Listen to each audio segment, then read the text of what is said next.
আপনারা দেখছেন একুশে টেলিভিশন।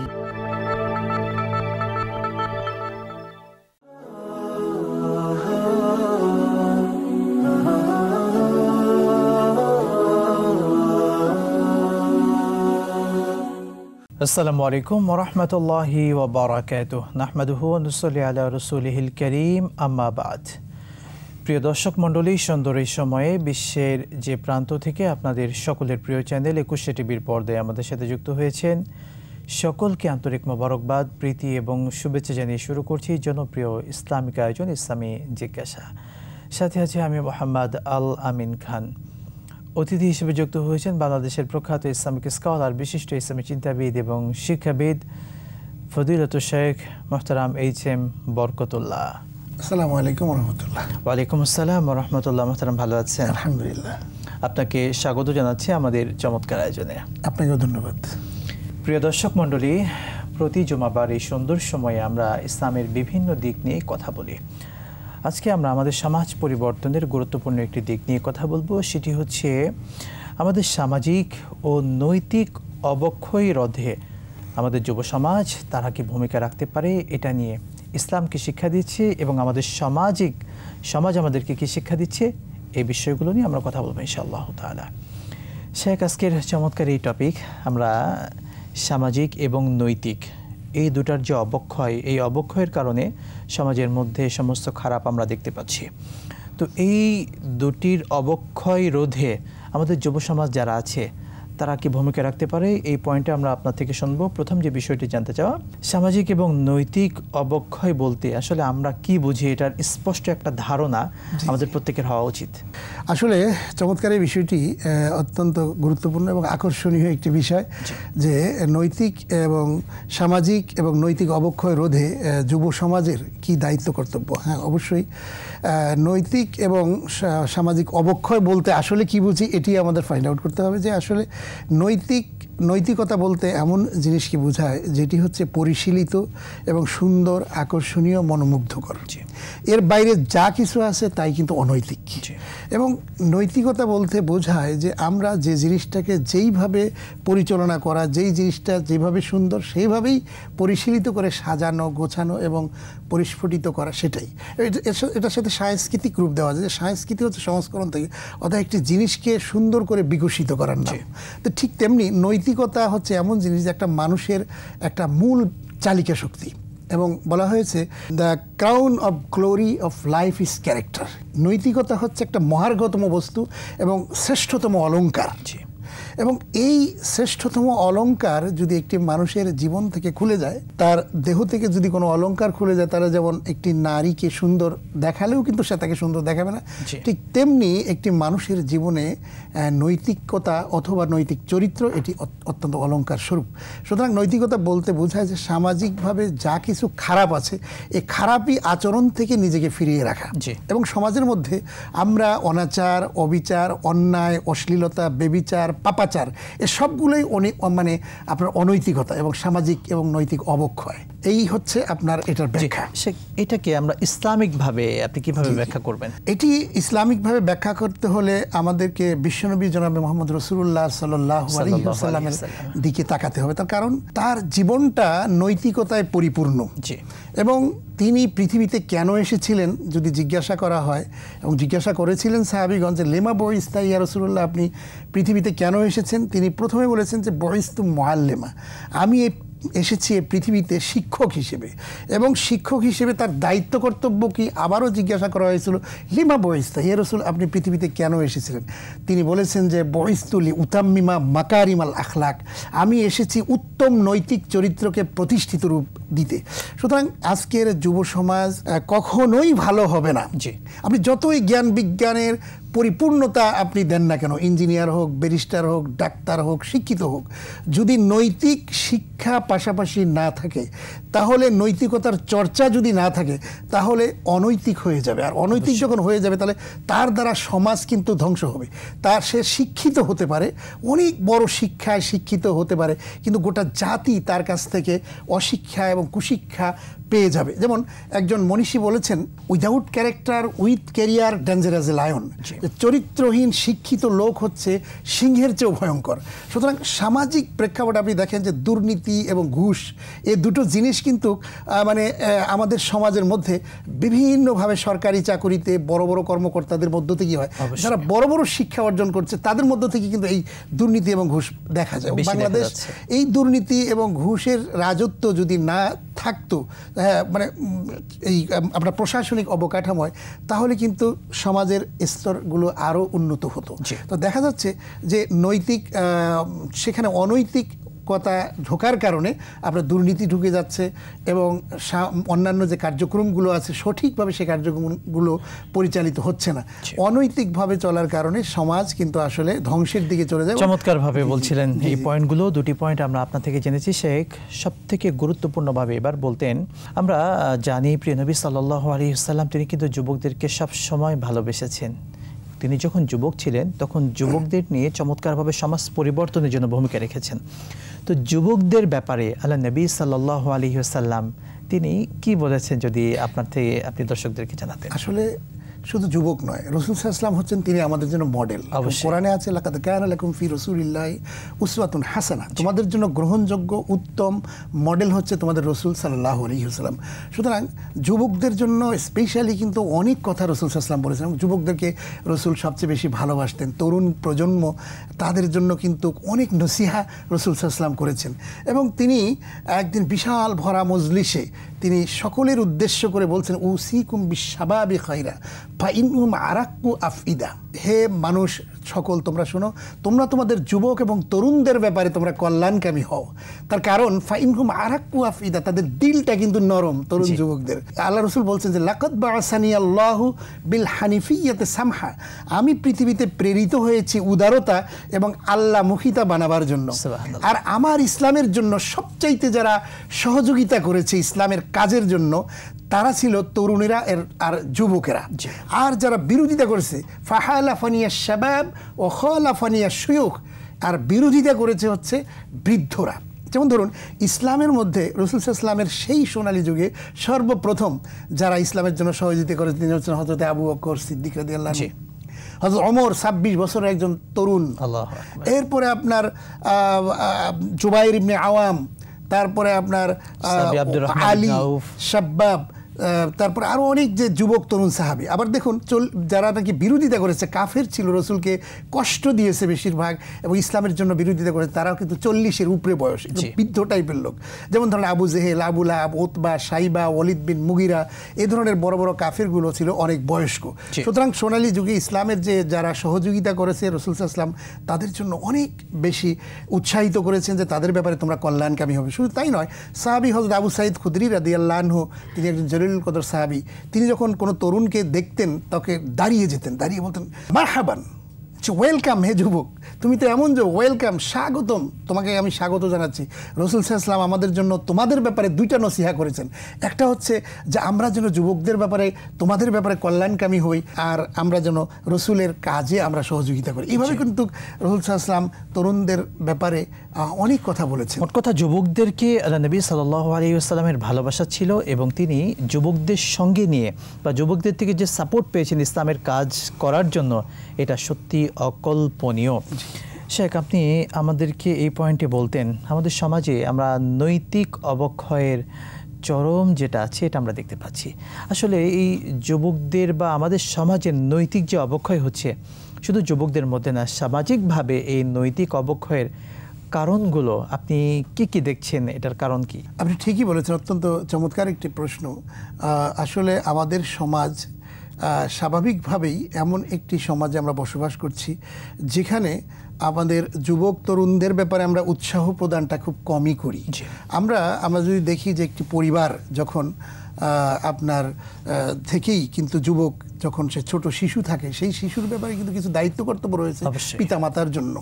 সেই সন্তান তাকে ভালো শিক্ষায় তারা শিক্ষিত করবে, প্রথমে তার একটা ভালো নাম রাখবে, তারপর আকিকা দেবে, এরপরে তার কাছে কোরআন হাদিসের জ্ঞান দেওয়ার ব্যাপারে চেষ্টা করবে। এইভাবে একটা শিশুকে যদি গড়ে তোলা যায়, তাহলে সেই শিশুটাকে নামাজ শিখাবে, এরপর ওই শিশুটাকে ইসলামিক কালচার তাকে প্রথমে শিখাতে হবে, এবং ইসলামী নৈতিকতার সর্বোত্তম নমুনা হচ্ছে তাকে নামাজের দিকে উৎসাহিত করতে হবে।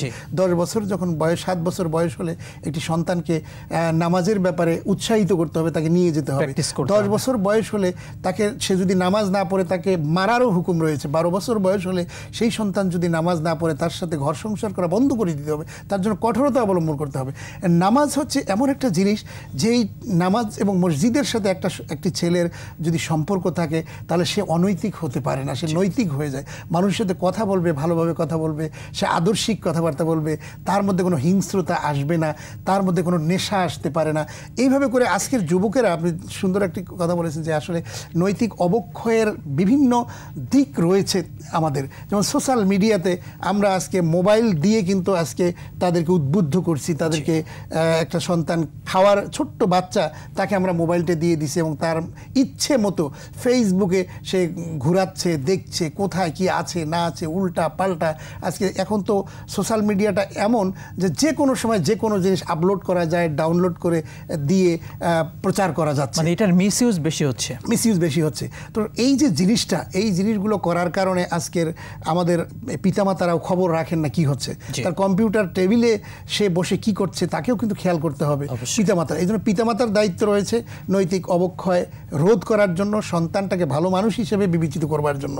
আপনি সারাদিন আপনি নিজের কাজ করছেন ঘরে বা অন্যদিকে ব্যবসা বাণিজ্য করছেন, কিন্তু আপনার সন্তানটা বড় হচ্ছে, কিভাবে সে লেখাপড়া করছে আপনি জানেন না, কিভাবে সে কোথায় যাচ্ছে, কিভাবে কলেজে যাচ্ছে, কিভাবে ইউনিভার্সিটিতে যাচ্ছে, সে কি করছে, সন্ত্রাসীদের সাথে মিলছে নাকি সে ভালো ছেলেপেলেদের সাথে মিলছে, তার ক্যারিয়ার ডেভেলপমেন্টের জন্য কার সঙ্গটা সে গ্রহণ করছে। একটা সঙ্গ দোষেও কিন্তু অনেক ছেলেপেলেগুলো নষ্ট হয়ে যাচ্ছে। সৎ সঙ্গে স্বর্গবাস, অসৎ সঙ্গে সর্বনাশ, এরকম একটা কথা, এটা কিন্তু শাশ্বত একটা চিরন্তন কথা। সুতরাং এই যে নৈতিক অবক্ষয় কথাগুলো, এটি কিন্তু আজকে আমরা দেখতে পাচ্ছি যে যেই যুবক, যেই তরুণ ছোট্ট বয়স থেকে ইসলামিক শিক্ষায় শিক্ষিত হয়ে তারপরে সে ডাক্তার হোক, ব্যারিস্টার হোক, ইঞ্জিনিয়ার হোক, যে শিক্ষাই অর্জন করুক না কেন, তাকে কিন্তু সেই দিকে ধাবিত করতে হবে এবং সেই দিকে নৈতিকতার চিন্তাটা প্রথমেই মাথায় ঢুকিয়ে দিতে হবে, তাহলেই সম্ভব। শুকরান, জাযাকাল্লাহ। চমৎকারভাবে অনেকগুলো পয়েন্ট আপনি বলেছেন। শেখ বলতেন আমাদের যুবকরা, তাদের মধ্যে যে নৈতিক অবক্ষয়, এই অবক্ষয়ের পেছনে আমরা যদি উল্লেখযোগ্য একটি কারণ দেখি, আমরা আমাদের যুবকরা মডেল হিসেবে, আদর্শ হিসেবে পৃথিবীর অনেককে গ্রহণ করছে। তো এই যে পৃথিবীর অনেককে তারা পছন্দ করে, বিভিন্ন দেশের বিভিন্ন মানুষকে বা আমাদের দেশের অনেক মডেল রয়েছে, তাদেরকে পছন্দ করছে বা তাদেরকে আইডল হিসেবে মানছে, এটাও কিন্তু তাদের অবক্ষয়ের বড় একটি মাধ্যম।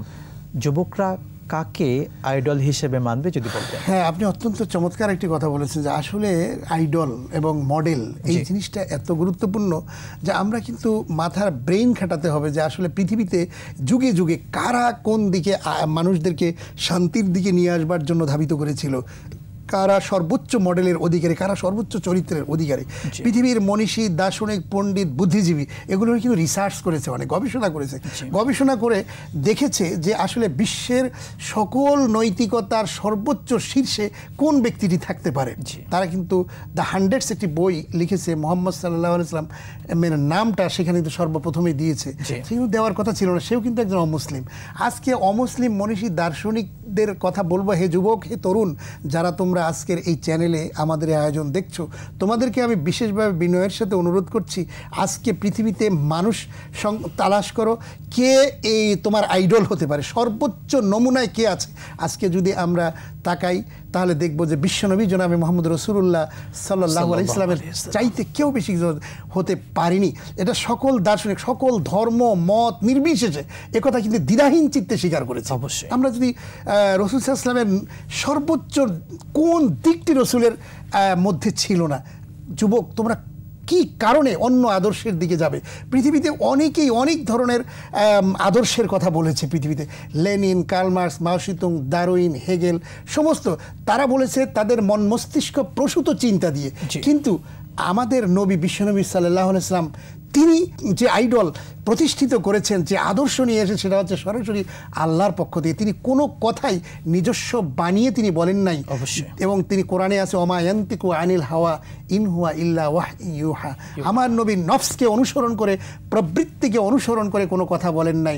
যা কিছু বলেছেন আমার স্রষ্টা আল্লাহ যেভাবে বলেছেন। তার কারণ ওই আল্লাহ আমরা কিভাবে পৃথিবীতে চলবো, কিভাবে ভালো থাকবো, কিভাবে নৈতিকতা পূর্ণ থাকবো, কিভাবে আমরা আদর্শ মানুষ হব, এ কথা তো আল্লাহই ভালো জানেন, যিনি আমাকে সৃষ্টি করেছেন। সুতরাং সেই আইডল বা সেই আদর্শ বানিয়েছেন আল্লাহ নিজে বিশ্বনবী সাল্লাল্লাহু আলাইহি ওয়াসাল্লামকে। আর এই কথা স্বীকার করেছে সেই তোমরা যাদের বড় বড় দার্শনিক যাদেরকে মনে করো, সেই দার্শনিকরাও তো সে কথা স্বীকার করেছে। আমরা যদি পৃথিবীর ওই ফরাসি একজন দার্শনিকের একটা উক্তি আমার কাছে সবচেয়ে বেশি ভালো লাগে, আমি সেটি শোনাতে পারি।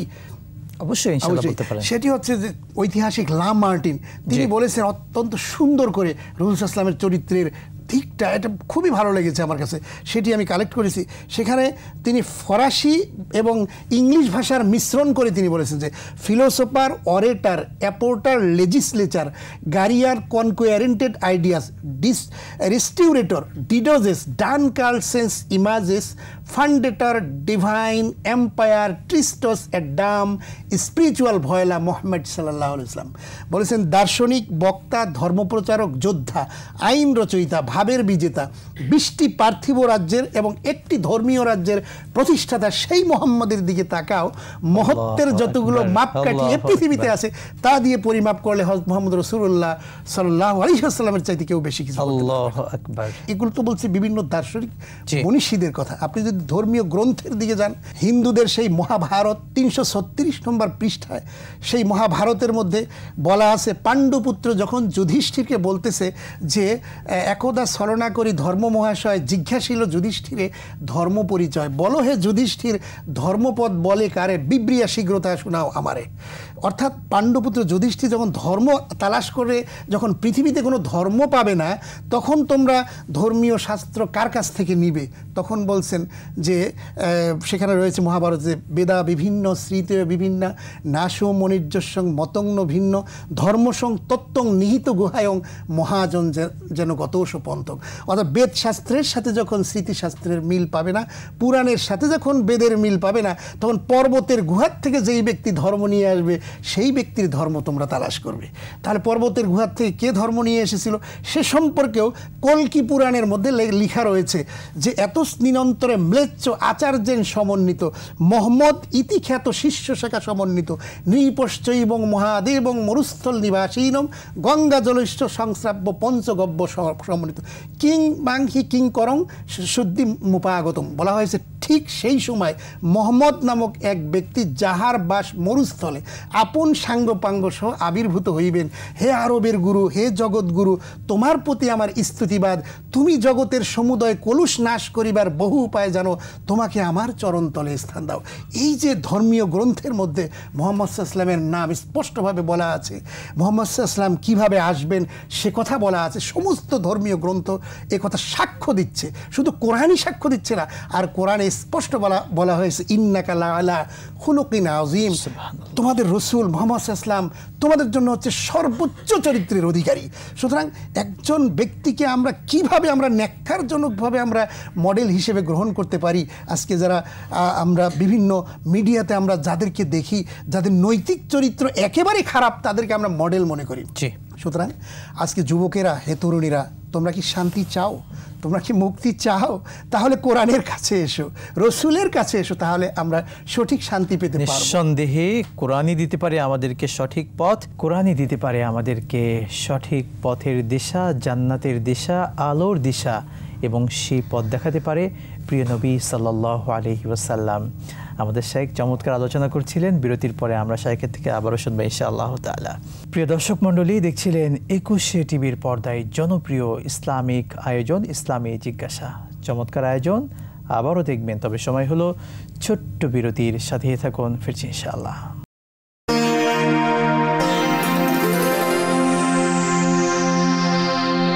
বিরতির পর আরও একবার স্বাগত জানাচ্ছি আপনাদের প্রিয় চ্যানেল 21শে টিভির পর্দায় জনপ্রিয় ইসলামিক আয়োজন ইসলামী জিজ্ঞাসায়। প্রিয় দর্শক, আমরা আলোচনা করছিলাম সামাজিক অবক্ষয় ও নৈতিকতা রোধে ইসলাম কি ভূমিকা দিয়েছে, আমাদেরকে কি শিক্ষা দিয়েছে।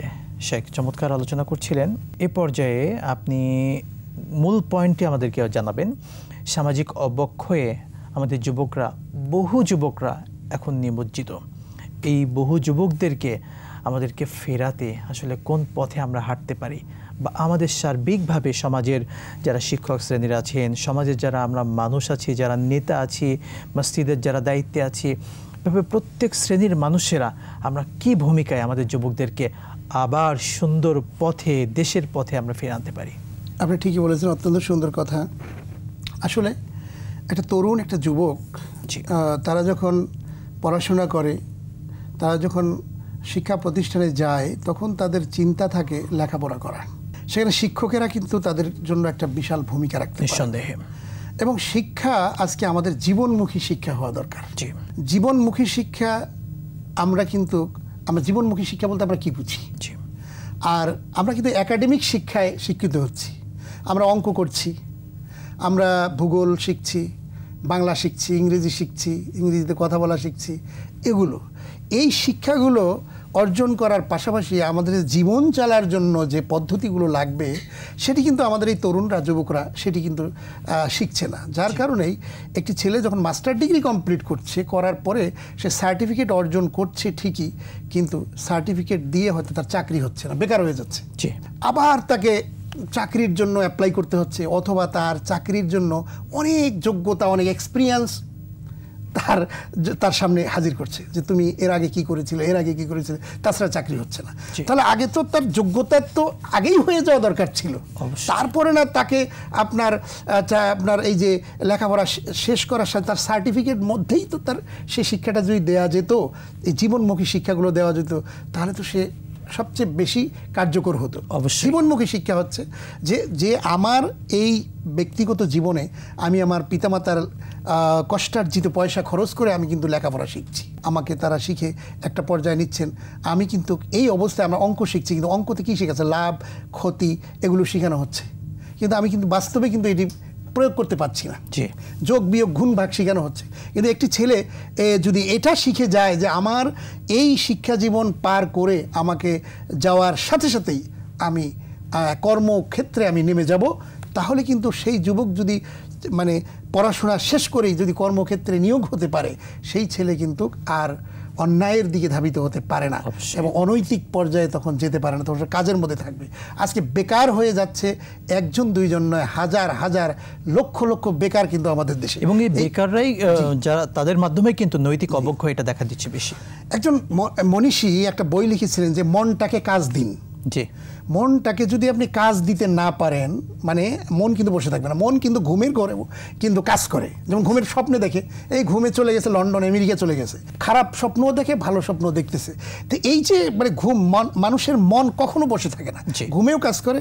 আপনি যখন কোনো কিছু কথা বলছেন না, তখন মনটা চলে যাচ্ছে। আপনি নামাজে আছেন, তারপরে কিন্তু মনটা বসে অন্যদিকে চলে যায়, অনেক সময় নামাজের দিকে থাকে না। তার মানে হচ্ছে যে এই মনটা এমন একটা জিনিস, এই মনটাকে কাজে লাগাতে হবে। এইটার জন্য বিশ্বনবী সাল্লাল্লাহু আলাইহি ওয়াসাল্লাম বলেছেন যে বুদ্ধিমান হচ্ছে আল কাইয়িসু মান দানা নাফসাহু ওয়া আমিলা লিমা বাদাল মাউত। রাসূল সাল্লাল্লাহু বলছেন যে সেই ব্যক্তি হচ্ছে বুদ্ধিমান যে সব সময় মৃত্যুর কথা স্মরণ করে, মৃত্যু পরবর্তী জীবনের জন্য কাজ করে। আর বোকা হচ্ছে সে যে নাকি নিজের নফস এবং প্রবৃত্তির অনুসরণ করে, আবার আল্লাহর কাছে সাহায্য চায়। তো আমরা এই যদি যুবক এবং তরুণদের মাথার মধ্যে মেজাজটা এটা ঢুকিয়ে দিই যে আমার এই জীবনটা স্থায়ী নয়, আমাদেরকে একদিন চলে যেতে হবে, যে কোনো মুহূর্তে মৃত্যু এসে আমাদের এই জীবনটা নিয়ে যাবে, সুতরাং এই জীবনে যে সময়টা আছে, সময়টাকে আমাদের কাজে লাগাতে হবে। Life is short but art is long, so we must need spend a single moment in vain, time and tide wait for none. সময় এবং নদীর স্রোত কিন্তু কখনো যেমন অপেক্ষা করে না, সুতরাং হে যুবক, হে তরুণ, তোমার সময়টার অনেক দাম।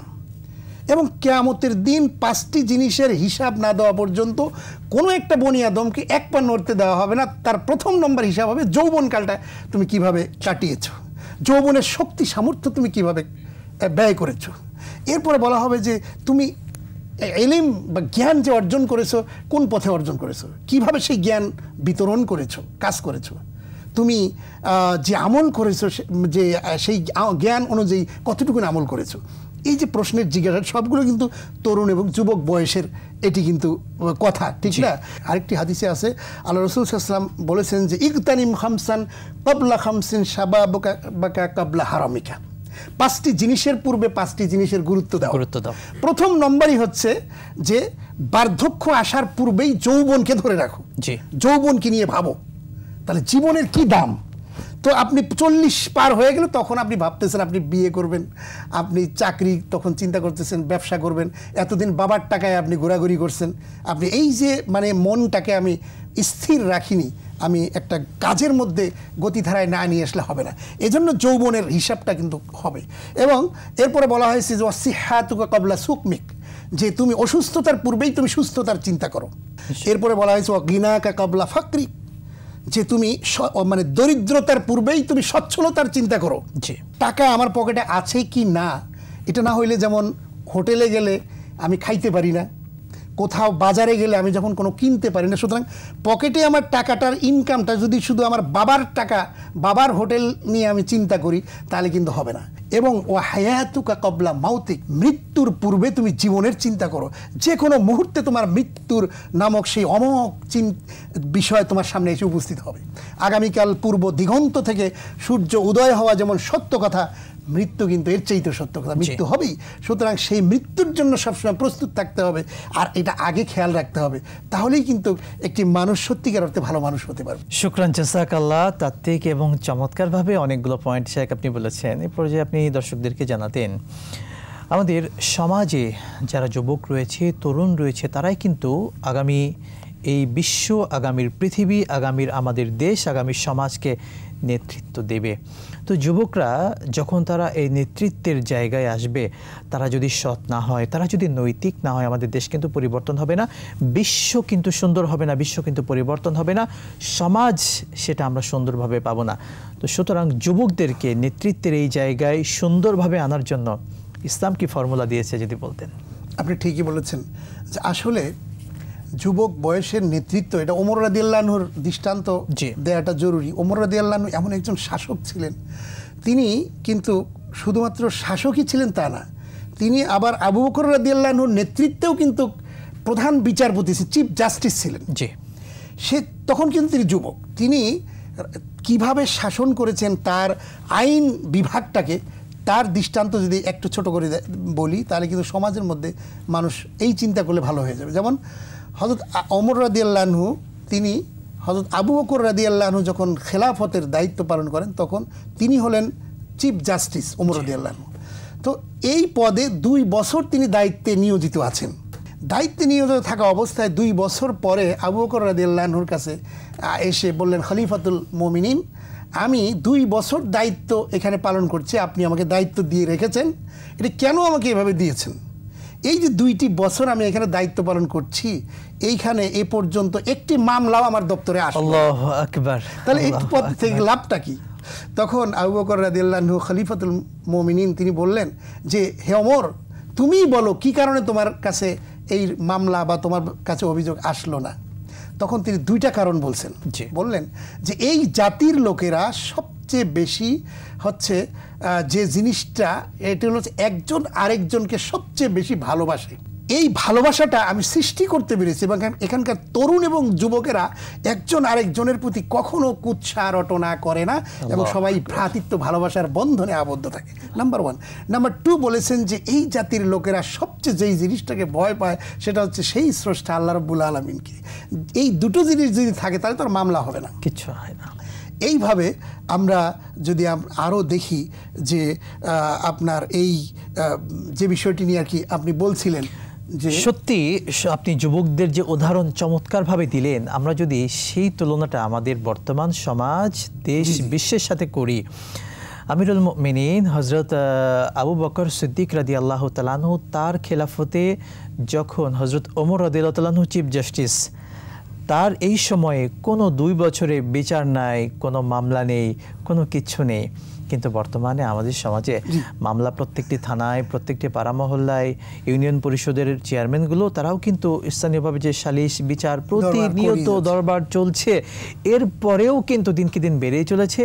এই যে তফাৎ বা পার্থক্য যদি আমরা বলি, এটার কারণটা কি যদি একটু বাস্তবিক বলেছেন? অত্যন্ত সুন্দর কথা, যে আসলে ওই সমাজ, এইরকম একটা সমাজ নির্মাণ করতে হলে কিন্তু একটা সুশৃঙ্খল নেতৃত্ব প্রয়োজন। এবং সেখানে কিন্তু মানুষকে আদর্শিক হওয়ার জন্য আগে উদ্বুদ্ধ করতে হবে, অবশ্যই আগে বেকার সমস্যা দূরীকরণ করতে হবে এবং কর্মসংস্থান সৃষ্টি করতে হবে। সেই যুগে রাসূল সাল্লাল্লাহু আলাইহি ওয়াসাল্লাম তার থেকে শুরু করে যত সাহাবারা এই রাষ্ট্র পরিচালনার দায়িত্ব পালন করেছিলেন, তাদের ভূমিকাই ছিল যে সমাজের মধ্যে মানুষ যেন না খেয়ে যেন কেউ না থাকে, সবাই যেন অর্থবিত্তশালী হয়ে যায়। এজন্য ব্যবসা বাণিজ্য বিভিন্ন ক্ষেত্রে কর্মক্ষেত্রে কাজ সৃষ্টি করলেন, তারা আগে পরিকল্পনা দিয়ে দিলেন। মদিনায় যখন রাসূল সাল্লাল্লাহু আলাইহি ওয়াসাল্লাম স্টেট কায়েম করলেন, এরপর রাসূল সেখানে এমন একটি রাষ্ট্র কায়েম করলেন যে তিনি ঘোষণা দিলেন, খায়রুল কুরুনি কারনি, সর্বশ্রেষ্ঠ যুগ হচ্ছে আমার যুগ। সুবহানাল্লাহ। এবং একটি মডেল রাসূল সাল্লাল্লাহু আলাইহি ওয়াসাল্লামের সেই রাষ্ট্রটা, এবং তার রাষ্ট্র নিয়ে সারা পৃথিবীব্যাপী গবেষণা হচ্ছে যে রাসূল সাল্লাল্লাহু আলাইহি ওয়াসাল্লাম কিভাবে নিরঙ্কুশভাবে অভাব দূর করেছেন। এবং তার কেন্দ্রীয় ব্যাংক ছিল, সেই কেন্দ্রীয় ব্যাংকের নাম ছিল বাইতুল মাল। সেই বাইতুল মালের দায়িত্ব রাসূল নিজে পালন করেছেন এবং তার সাহাবায়ে কেরামরা খোলাফায়ে রাশিদিনরা পালন করেছেন। হযরত ওমর রাদিয়াল্লাহু আনহু এমন শাসক ছিলেন, জনগণের জন্য যুবক হয়ে সকলকে ডাক দিয়ে বললেন যে, হে জনসমাজ, আমার এই সমাজ কায়েম হয়ে গিয়েছে, এই সমাজের মধ্যে যদি এই মুহূর্তে ফোরাত নদীর কূলে একটি কুকুরও পানি না খেয়ে মারা যায়, তাহলে সেই সময় কিয়ামতের দিনে আমি ওমরকে আল্লাহর কাছে দায়ী থাকতে হবে। এই যে জবাবদিহিতা। এবং ওমর এমন শাসক ছিলেন যে ওমর রাদিয়াল্লাহু আনহুকে দেখে কিন্তু শয়তানও ভয় পেত, মানে এত সাহসী। সুতরাং তরুণদেরকে শিক্ষা নিতে হবে এইসব জায়গা থেকে যে কীরকম শাসক আজকে সমাজে তৈরি করতে হবে। আজকে আমরা চেয়ারম্যান নিয়োগ করি, ভোট দেই, যে নাকি সবচেয়ে অসৎ চরিত্র, দুর্নীতিবাজ, ওকে আমরা ভোট দিয়ে বানাচ্ছি। মেম্বার থেকে শুরু করে একেবারে এমপি পর্যন্ত যারা হয়, ম্যাক্সিমাম, সবাইকে আমি বলবো না, যে ম্যাক্সিমাম ক্ষেত্রেই যাদের দুর্নীতি, অনিয়ম এবং কিভাবে মানুষের পয়সা লুট করা যাবে, টাকা লুট করা যাবে, সেটাই। আপনি পত্রপত্রিকায় রিপোর্ট দেখুন যে বিগত সরকারের আমলে যারাই আপনার ছিল, সমস্ত জায়গাতে তারা কুক্ষিগত করে ফেলেছিল এবং দুর্নীতির সয়লাভ করে ফেলেছে, পত্রিকার রিপোর্ট আমি বলছি। তো সুতরাং আজকের এই সমাজটাকে যদি ঢেলে সাজাতে হয়, তাহলে অবশ্যই রাসূল সাল্লাল্লাহু আলাইহি ওয়াসাল্লামের সেই আদর্শের নেতৃত্ব আগে প্রতিষ্ঠিত করতে হবে, এবং এটা যুবকদেরকে দিয়ে করতে হবে। এবং এই নেতৃত্বের ব্যাপারে কিন্তু খোদাই একটা নিয়ম আছে, আল্লাহর নিয়ম আছে। সেই নিয়মের ব্যাপারে মনীষী দার্শনিকরা বলেছেন যে কেউ যদি ইমানদার হোক, কাফের হোক, বদকার হোক, নেককার হোক, কুসংস্কারাচ্ছন্ন হোক, বিপর্যয়কারী হোক, তার মধ্যে যদি ইচ্ছা শক্তি, সিদ্ধান্ত গ্রহণ শক্তি, প্রবল বাসনা, উচ্চাশা, নির্ভীক সাহস, জ্ঞানে, কর্মে, দক্ষতায়, চরিত্রে, উদারতায়, স্বাস্থ্যে, সৌন্দর্যে, শৃঙ্খলায়, পরিচ্ছন্নতায়, নিয়মানুবর্তিতায়, স্নেহে, ভালোবাসায়, কৌশলে, নৈপুণ্যে, দূরদৃষ্টিতে, অন্তর্দৃষ্টিতে, বীর্যবত্তায় নিজের জীবনকে যদি কোনো তরুণ এবং যুবকেরা যদি এগিয়ে নিতে পারে, তাহলে সে যেই হোক না কেন তার বিজয় সুনিশ্চিত। এবং আরও এই গুণগুলো তো তরুণদের থাকতে হবে অবশ্যই। সভ্যতা, ভব্যতা, উদারতা, ভালোবাসা এবং আপনার রাগ নিয়ন্ত্রণ করার ক্ষমতা, মানুষের সাথে মেশার ক্ষমতা এবং সুন্দর আচরণ, হাসি মাখা মুখ নিয়ে একে অপরের সাথে কথা বলা, এই দৃষ্টান্তগুলো যুবক, হে তরুণ, তোমরা যদি চাও তাহলে এই নেতৃত্ব প্রতিষ্ঠা করো, সমাজ শান্তিময় হয়ে যাবে। এবং বেকার সমস্যা দূরীকরণের জন্য আজকে কোরআন থেকে শিক্ষা নিতে হবে। আল্লাহ তাআলা কোরআনে বলেছেন, আকিমুস সালাতা ওয়া আতুস যাকাতা, তোমরা নামাজ কায়েম করো, যাকাত আদায় করো। আমার প্রশ্ন এখানে আপনার মাধ্যমে সবাইকে আমি প্রশ্নের মাধ্যমে আলোচনা করতে চাই, সেটি হচ্ছে যে নামাজ কায়েম করো, এই কথাটা 82 বার অন্তত আল্লাহ বলছেন, অন্তত আরও অনেক জায়গায়। তো 82 বার নামাজের কথা বলছেন। এই কারণে আমরা কি করি, মসজিদ স্থাপন করি, আমরা বিভিন্নভাবে নামাজের জন্য প্রশিক্ষণ দেই, কিভাবে নামাজ পড়তে হবে, কিভাবে আমাদের উজু করতে হবে, কিভাবে নামাজের জন্য, নামাজ হচ্ছে জান্নাতের চাবি, এগুলো বলি। কিন্তু নামাজের পরেই আবার যাকাতের কথা বললেন, এটা তো আবার বলি না। কারণ কি, যাকাত এখানে কিন্তু নিতে বলে নাই, দিতে বলেছেন। আমি অনেক জায়গায় মজলিসে গিয়ে হাজার হাজার মানুষের সামনে গিয়ে বলছি যে কারা কারা নামাজ পড়েন, বললো যে আমরা সবাই নামাজ পড়ি। তাহলে নামাজ পড়েন কেন পড়েন? আল্লাহ তাআলা এটার গুরুত্ব অনেক বেশি দিয়েছেন, নামাজ বেহেশতের চাবি এজন্য। তবে নামাজের পরে জাকাত দিতে হবে। কারা কারা জাকাত দিতে পারেন? একটা হাতও ওঠে না। কেন রে ভাই আপনারা হাত তোলেন না কেন? তো জাকাতের কথা যে বলা হয়েছে, আল্লাহ যে জাকাত দিতে বলেছেন, জাকাত দিতে বলেছেন। হ্যাঁ, নামাজের পরে জাকাতের সম্মেলনও হইতে হবে, জাকাতের মাহফিল হইতে হবে। যে একটি মানুষের ইবাদত কবুলই হবে না তার পেটের মধ্যে যদি ক্ষুধা থাকে।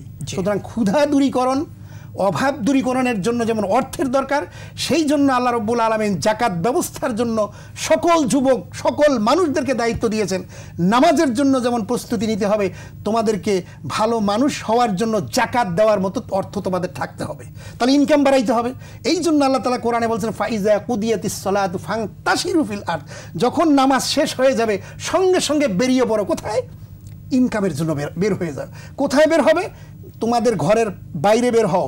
বাইরে বের হয়ে সারাউন্ডিং এরিয়া কত দূর, এই দেশের মধ্যে বিভিন্ন প্রান্তরে ছুটে যাও, টাকা নিয়ে আসো, ইনকাম করো, পকেট ভারী করো, এবং এখান থেকে তুমি নিজে ইনকাম করে তুমি নিসাব পরিমাণ সম্পদ অর্জন করার পরে করে এই সম্পদ মানুষকে দাও, দরিদ্রের পিছনে। এটা প্রত্যেকটা মানুষের জন্য কর্তব্য। এবং তুমি হজ করতে যাও, হজও ইসলামের জন্য। হজ করতে টাকা লাগবে, পয়সা লাগে, টাকা ছাড়া হজ হবে না। মানে তারপর দান করতে হবে, সৎকা করতে, এগুলো জন্য টাকা লাগবে। হে যুবক, এটা যুবকরাই পারে। আমি এই কথাটা এজন্যই বললাম যে নামাজের পর জাকাতের গুরুত্বটা এজন্যই আল্লাহ তাআলা দিয়েছেন যে অর্থের চিন্তাটা মাথায় ঢুকিয়ে দিয়েছেন। আজকে বিদেশে যারা যায় তাদের কিন্তু রেমিটেন্স যোদ্ধা বলা হয়। সরকার কিন্তু এই এয়ারপোর্টে কিন্তু নতুন সেল তৈরি করেছে, যুবক যারা বিদেশ থেকে এখানে আসে তাদেরকে সেলিব্রেশন দেওয়া হচ্ছে, কত চমৎকার, যেটা আগে ছিল না। এই জন্য আমি ওয়েলকাম করছি, তারা কিন্তু ওয়েলকাম করছে যুবকদেরকে, যারা বিদেশ থেকে আসবে তাদেরকে ওয়েলকাম, তাহলে কত মর্যাদা দিচ্ছে। সবশেষে আমি বলবো যে হে যুবকেরা, তোমরা দেশের বাইরে ছুটে যাও, বাইরে গিয়ে অর্থ ইনকাম করো, টাকা নিয়ে আসো, বিদেশি রেমিটেন্স বাড়াও, এবং তোমরাই জাকাত দাও, তাহলে আর অভাব আমাদের সমাজে থাকবে না। চমৎকার ফর্মুলা বলেছেন শেখ, আবারও শুনবো ইনশাআল্লাহ বিরতির পরে। প্রিয় দর্শক মণ্ডলী, চমৎকার আলোচনা দেখছিলেন আপনাদের প্রিয় চ্যানেল 21 টিভির পর্দায়। আবারও দেখবেন, তবে সময় হলো ছোট্ট বিরতির। সাথেই থাকুন, ফিরছি ইনশাআল্লাহ।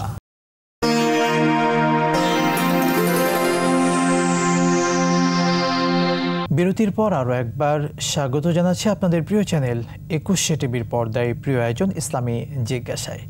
প্রিয় দর্শক, চমৎকার আলোচনা করছিলেন আমাদের আজকের শ্রদ্ধেয় অতিথি শেখ এইচ.এম. বরকতুল্লাহ।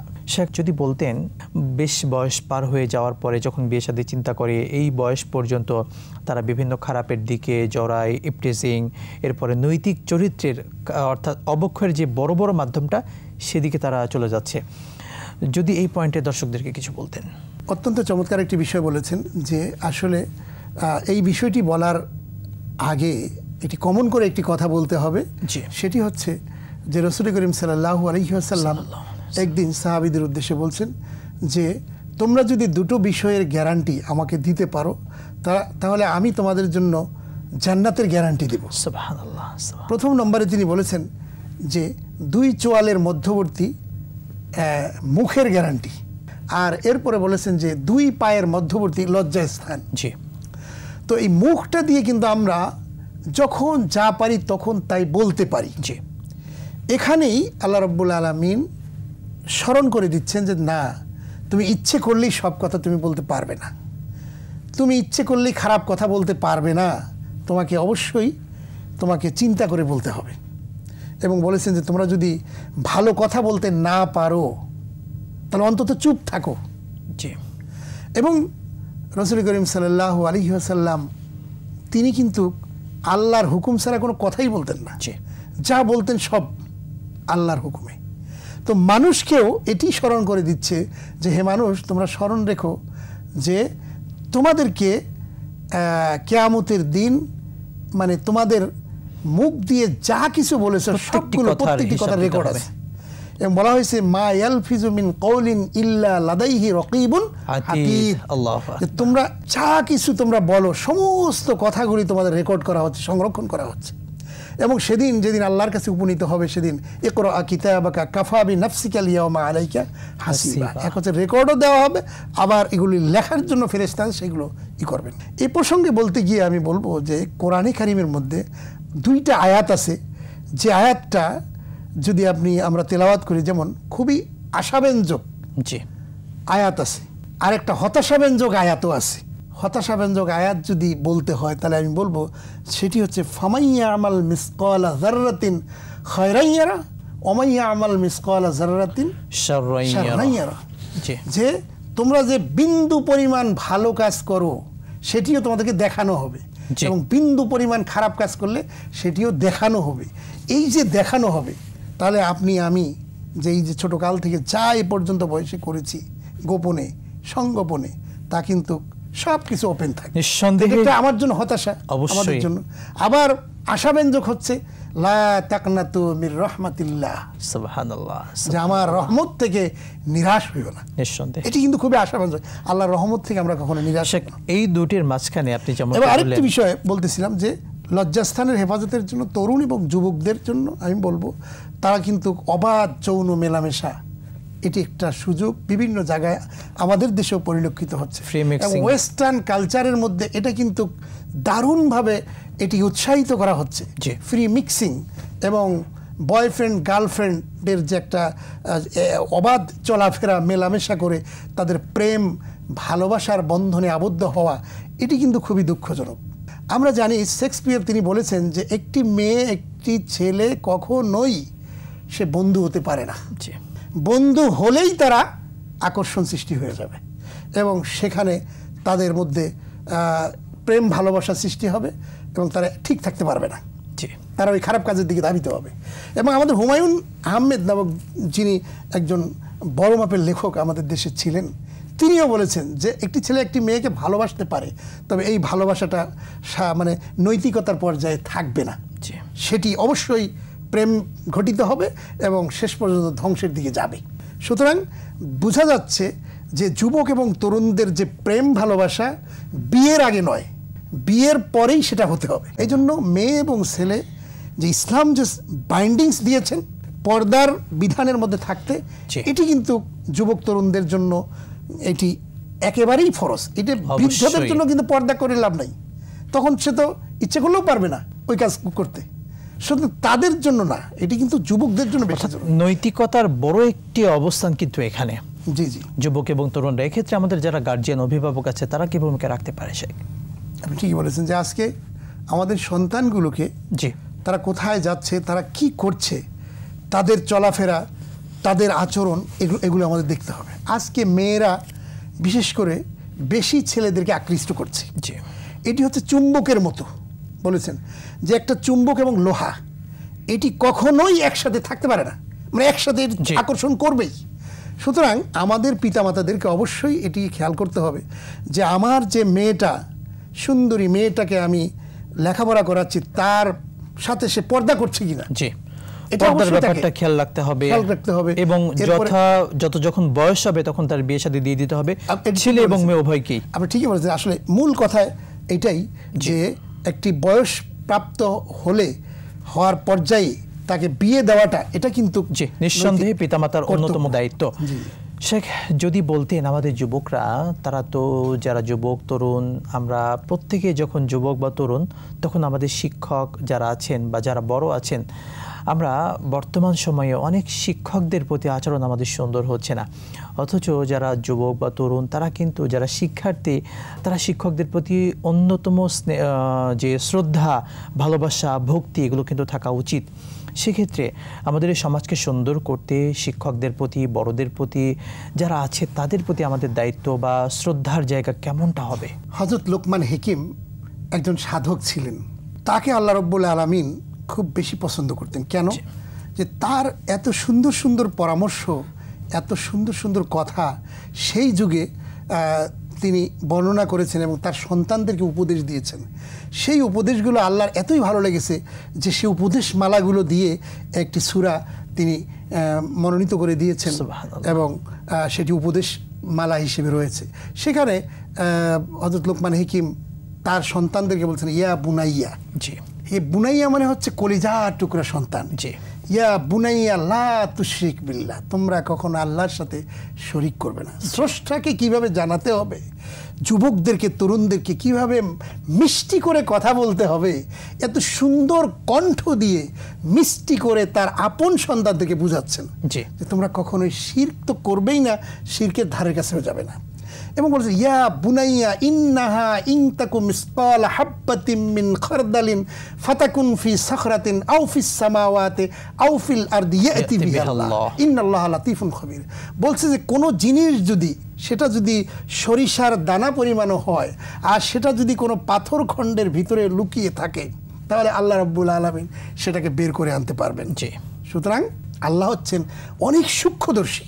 এইভাবে করে করে কিন্তু যুবক তরুণদেরকে তিনি বুঝাতে লাগলেন এবং যুবকদেরকে আদব কায়দা শিক্ষা দিলেন। জি। এবং রাসূল সাল্লাল্লাহু আলাইহি ওয়াসাল্লাম বলেছেন যে ব্যক্তি ছোটদেরকে স্নেহ করে না, বড়দেরকে সম্মান দেয় না, তারা আমার দলভুক্ত নয়, তারা আমার উম্মতি নয়। সুতরাং সাহাবায়ে কেরামদের মধ্য থেকে দেখা যায় যে আগে রাসূল সাল্লাল্লাহু আলাইহি ওয়াসাল্লাম যখন কাছাকাছি হতেন সাহাবীরা, তখন কিন্তু আগে রাসূল সালাম দিতেন। জি। এরপরে সাহাবায়ে কেরামগণের মধ্যে এই প্র্যাকটিস শুরু হয়ে গেছে। সালাম এমন একটা জিনিস যে ভ্রাতৃত্বের ভালোবাসার বন্ধন সৃষ্টি হয় এবং এর মাধ্যমে এমন একটা সমাজ প্রতিষ্ঠিত হয় যেই সমাজের মধ্যে ভালোবাসা যদি সৃষ্টি হয় তাহলে সেখানে কখনোই অন্যায় এর দিকে মানুষ ধাবিত হবে না, মানুষ মানুষকে মর্যাদা দিতে শিখবে। মোট কথা, এই নৈতিকতা দূর করতে ইসলাম আমাদেরকে যে ফর্মুলাগুলো শিখিয়েছে, প্রিয় নবী যে শিক্ষাগুলো দিয়েছেন, সেটা আমাদেরকে অ্যাপ্লাই করতে হবে এবং আমাদের তরুণদেরকে, যুবকদেরকে কাজে লাগাতে হবে। শেখ, আপনাকে অসংখ্য ধন্যবাদ, গুরুত্বপূর্ণ সময়টুকু আমাদেরকে দিয়েছেন। প্রিয় দর্শক মণ্ডলী, আমরা যারা তরুণ, যারা যুবক, তাদেরকে নিয়ে আমরা ভাবি, কারণ তারা আমাদের সম্পদ এবং এই সম্পদের হাতে আমাদের সামনের পৃথিবী, সামনের দেশ, সামনের সমাজ। সুতরাং যুবকদের হাতে বই তুলে দেই, যুবকদেরকে কল্যাণের দিকে নেই, যুবকদেরকে আমরা দেশ পরিচালনায় আস্তে আস্তে এগিয়ে দেই, নৈতিকতার শিক্ষা দেই। আল্লাহ তাআলা আমাদের দেশটাকে সুন্দর করুন, আমিন। আমাদের সমাজটাকে নৈতিক সমাজ বানিয়ে দিন, আমিন। আমাদের সমাজটাকে অত্যন্ত চমৎকার সুন্দর সমাজ বানিয়ে দিন, আমিন। আজকের মতো বিদায় নিচ্ছি এবং প্রতি জুমাবার আপনাদের প্রিয় চ্যানেল 21 টিভির পর্দায় ইসলামী জিজ্ঞাসা অনুষ্ঠানে হাজির হয়ে যাব। আল্লাহ তাআলা আমাদেরকে ভালো রাখুন, সুস্থ রাখুন। আসসালামু আলাইকুম ওয়া রাহমাতুল্লাহি ওয়া বারাকাতুহু।